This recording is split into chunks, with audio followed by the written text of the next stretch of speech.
A Separate Law by Griffin Barber. Knowing it was bound to go sideways, Gates went in anyway. Sometimes stepping directly into a situation was the only way to salvage it. Beyond that, you had to be seen trying to protect your assets. If people learned your snitches could be hurt or killed with impunity, the price of information grew too great for a poor working man. He sighed and resisted the urge to check his weapons again. The sensor blister mounted in the elevator ceiling was probably recording. And if they're smart, Tiger Kitty has someone watching through the nets, so why give away any hints what I'm here for?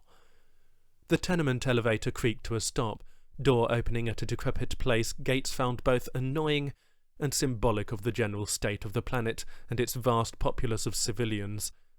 Impatient, he turned sideways and slid into a hall, marginally less dank and dark than most civilian housing he'd been in during his near 50 years working this kind of operation. Lenses adjusting quickly to the dimness, Gates picked out details he would have just as soon miss. The carcass of a rat in the far end of the hall, hard by the fire door. Simstick stubs and less identifiable things littering the rest of the hall. The vacant hall. No physical sentry.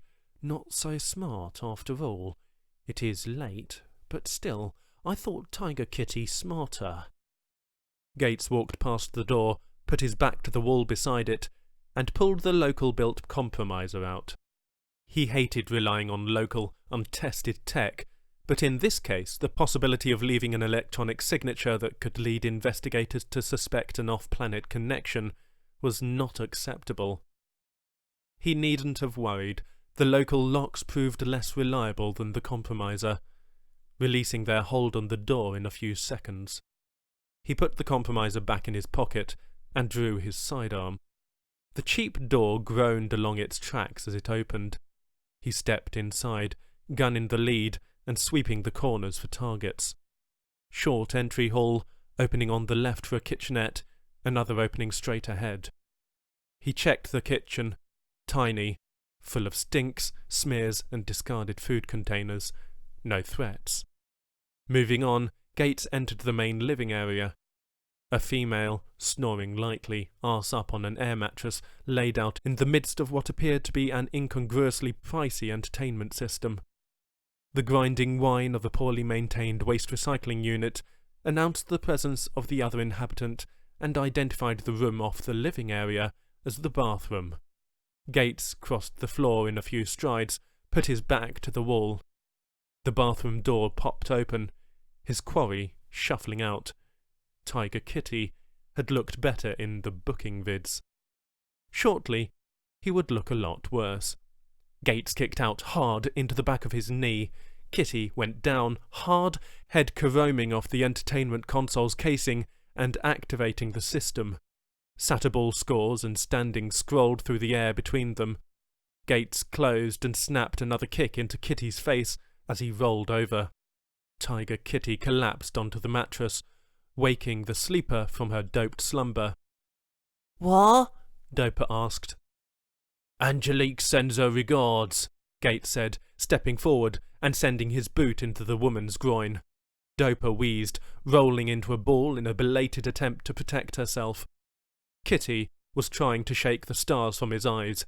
Gates put a stop to that by pressing the barrel of his pistol to the man's bloody forehead. "I have money!" "I bet you do. Unfortunately for you, this isn't about money." "I got dope!" Gates tapped Kitty's forehead with the pistol's aperture. "Again, not what this is about." "What then?" Kitty whined. "You beat a girl bloody the other night. You and your friend here." Gates sent a lazy kick at Doper, sending the wind from her again.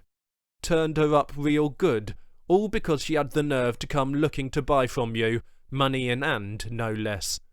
"She deserved—" Gates shut him up with the gun. When Kitty was tracking again, Gates returned to his narrative. "Now, leaving aside the bad business practice of beating up customers willing to pay for their dope with cash instead of what was it again?" Gates asked, knowing the answer. Kitty opened his mouth, but Gates cut him off. Oh yes, you wanted her to get in bed with you and your friend, dear. Kitty's only answer was the closing of his bleeding mouth. That particular girl, the one who resisted your advances, her saying no should have been enough for you, but it wasn't. Now you have been made aware that she has friends who would be terribly disappointed to learn she'd been armed, refused service, or even spoken to with less than the utmost respect. The disappointment will lead to another visit from me, or someone like me. That visit will not be a polite conversation like this.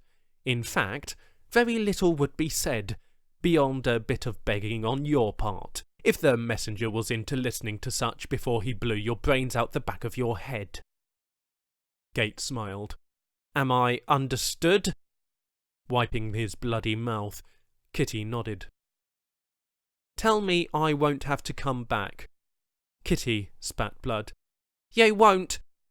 Can I trust that you speak for your friend here too? He gestured with his free hand at where Doper was still curled up and wheezing. Another nod. Too easy, part of him whispered. You wouldn't happen to be telling me what I want to hear, would you? Gates asked. Kitty shook his head, blood splattering the floor between them. Somehow I don't believe you. Don't know what I can say to that. Kitty looked into Gates's eyes. He read angry, sure, but there was a healthy dose of fear in there as well. Gates shrugged. Fair enough, I suppose. He gestured at Doper. Might want to get your girl to a med station. When Kitty looked at his lover, Gates backed towards the door. Remember what we've discussed, he said from the doorway. Another nod. Gates made his exit, but didn't go far. A moment later, he heard a clatter from inside, followed by the sound of bare feet on the floor. Stupid. Could have got off with a warning, kid. Kitty charged out, cheap pistol in hand, and a snarl on split lips. Gates, kneeling just outside the door, put him down with 2 shots. Blood and bone spattered the lower third of the doorway, paired snaps of coherent light superheating cartilage and making a mess of the workings of the dealer's knees. Kitty slammed into the floor, momentum sending him sliding across the hall to slap face first into the apartment door on the other side. Shaking his head at the stupidity of the man, Gates headed for the stairs. Doper's screams started as the fire door snapped closed behind them. Gates barely spared her a thought as he mounted the stair. Kitty would survive if Doper would unlock from panic long enough to call emergency services. Gates exited the stair on the top floor, walking out onto street level. This far into the planet's 16-hour night, the streets were just beginning to return to life. He hailed a passing pedicab and boarded. Central Station, he said. A few blocks from the station, Gates reactivated his Mobiglass. The device immediately pinged with a number of alerts, including an incoming call from Agent in Charge, Michi Oda. Suppressing a sigh, he opened the channel. Gates. The advocacy seal was replaced by Oda's disapproving expression. Where have you been, Agent Gates? Serving my suspension, remember? Your suspension ended last night. Gates covered surprise with a shrug and a drawled, news to me. Wouldn't be if you kept your Mobiglass on. Gates let it pass. She's not half my age, has barely a tenth of my field experience, and frankly, isn't worth arguing with.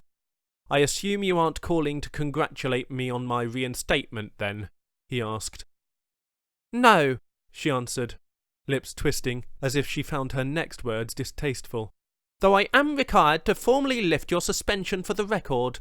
Special Agent Arminius Gates, you are formally reinstated to your rank and privilege as Special Agent of the Advocacy.